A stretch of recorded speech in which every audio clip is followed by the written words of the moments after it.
திருமூலர் சொல்றார், அகரம் 1000 அந்தணர்க்கு ஈயில் எண்.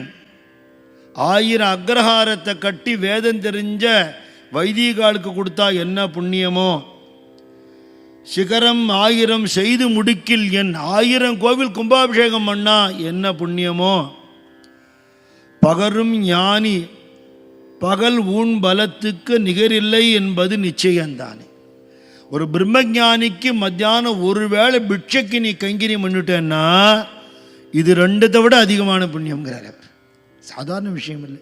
கிடச்சிடுமா? அப்படி பண்ணிட முடியுமா சாதுக்களுக்கு? நம்ம சுவாமி இருந்தால் அவருக்கு பிட்சை பண்ணி வச்சா என்ன ஒரு பாக்கியமோ, அந்த பாக்கியம்தான் குருநாதர் சன்னிதானங்களில் அவருக்கு கோவில் கட்டி பூஜை நடந்து நிவேதனம் பண்ணுறதுக்கு கைங்கரியம் பண்ணாலும் அந்த புண்ணியம்தான்.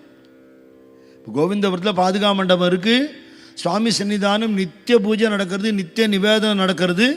இந்த நிவேதனத்துக்கு நீங்கள் கைங்கரியம் பண்ணினாலும் சுவாமிக்கு பிட்சை பண்ணி வச்ச புண்ணியமே தான் நமக்கு கிடைக்கும். ஒன்றும் குறைச்சலே இல்லை. முதல் நாளே சொன்னேன், நிறைய பேர் அன்னதான ட்ரஸ்ட்டுக்கு பணம் கொடுக்கணும் ஆசைப்படுறா. ஏன்னா புண்ணியம் வேணுங்கிறதுக்காக கொடுங்க, வாங்கிக்கிறோம்.